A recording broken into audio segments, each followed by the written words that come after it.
I do think that the American empire is declining and that the Chinese either are going to be the next empire or, if we're lucky, will be the sponsor for a genuine multilateralism. We'll see. We don't know yet. I don't know yet, but I know no one else knows yet either. I do know that the United States everywhere is trying to stop, slow, constrain, and constrict China. The containment policy that they believe worked on Russia has now been adapted or extended to apply to China.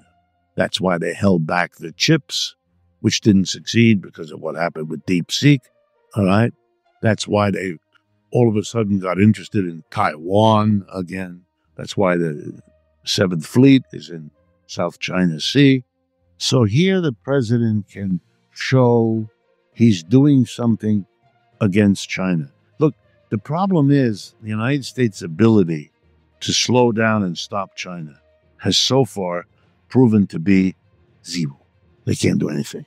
I want to remind people who might question this, leading government spokesmen and women have been saying for at least 10 years, if not longer, that we, the Americans, need to put more pressure to constrict and constrain China. Didn't use those words, but that's what it amounted to. Why? Because the expectation, this is sort of the official line, the expectation in the minds of Henry Kissinger and Richard Nixon when they went to China ended the refusal to recognize the government of China. Let's remember, the communists come to power in 1949, and Kissinger and Nixon go to China in 1970, early 70s. Okay, so, whoa, that's a long time. When you pretended they're not there, you would not send an ambassador, you would not receive an ambassador, all of that. What that meant was that the Japanese and the Europeans got to do productive and profitable trade with China. Americans were excluded. They didn't want that anymore. So, okay, we'll open up. That was the real reason. Then the BS official was this is going to help integrate China into the world economy, moving it closer to the liberal democracy that we have. It's hard for me to repeat this nonsense, but it's the official line. We were all supposed to wait for China to come around. When it came time to bring them into the World Trade Organization, which was necessary for the benefits to American companies of being able to deal with China, the same BS was recycled. By letting them into the World Trade, they would become more like us, which of course means freedom, democracy, apple pie, and baseball. Okay? Good things. Absolutely.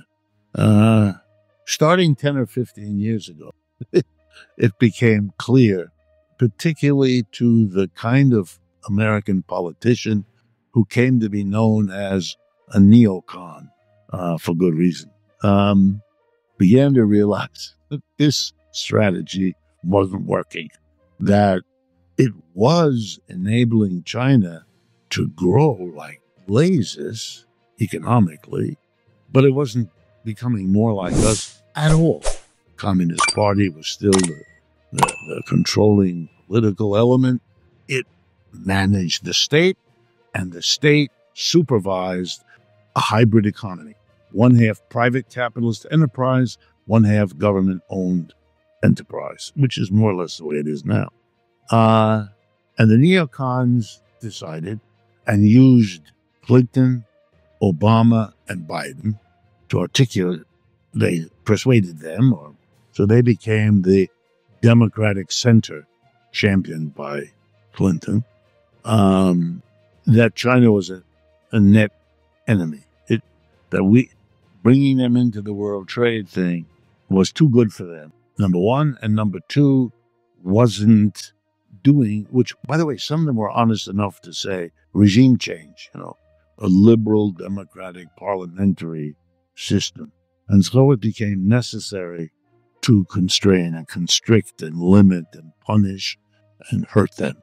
And because of the legacy of the Cold War, again, sitting down with the Chinese to try to say, look, you're a declining empire. We're a rising empire. We can come to blows over that.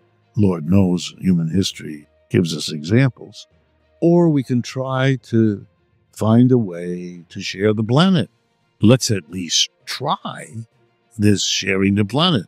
After all, the last quarter of the 20th century was a time when both the United States and China experienced pretty good economic growth together. The neocons smashed that. They didn't want that kind of talk. And we have to, crystal clear, like with the Soviet Union. And remember, the Soviet Union conveniently implodes in 1989. So there's the success. It worked. Reagan, we defeated them. Okay, we have a plan how to do it. Do to the Chinese what we did to the Russians. It worked with the Russians. It should work. So they're very upset now. It didn't. They didn't change anything. Now, of course, with half a brain, you might have said to yourself, China went from one of the poorest countries on earth in 1949 to a superpower, economically speaking, in 30 to 40 to 50 years. What incentive would there be for the government of a country that had that record to change itself? Are you crazy? That's their success. Enough. Give that up. What? It's crazy. It's a crazy thing to imagine that would happen. And it didn't happen. So they don't know that they made a mistake in their strategy. Americans can't do that. We made a mistake. No, never make a mistake. Like Mr. Trump. In that way, he's not naughty. He always doubles down or tells us another story. But that's not unique to him. So the Panama Canal is a way to hit the Chinese, that's all. It says we may close it. We may not let you through. Now, could they do that anyway? Sure. What's the point? So here comes the theater. Holding back China is a complicated game because it's only half real. Because in the last 40 years, the Chinese not only grew, but the American dependency on China also grew for goods and services. Look, what you have to pay an American worker is much less than it would have been if you could not unload cheap Chinese consumer goods on everybody. Your pants, your shirt, your car, your toaster, your shaving equipment, it's all made in China, or was. Still, most of it is. That cheapens the cost of living for working class people, which allows you to pay them less money because they can still go to the mall and pick up at Walmart or Target all of that junk, which comes from China and which is distributed in America by Walmart and Target. The marriage made in heaven. Now, those two companies have to be very careful never to say that. But if you look at it, it's no secret, it's easy to show. Walmart and China walk hand in hand for the last 50 years. They need each other dreadfully. Walmart is against all these tariffs. Doesn't want to have to charge the people who go to Walmart more money because it knows who those people are and it knows what this all means. Now, that's true for Dollar General and dollar stores and all the rest of it.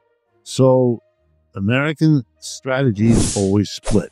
You have to posture, punish, constrict, and constrain, but you have to also deal with the realities of it. And the Chinese know that.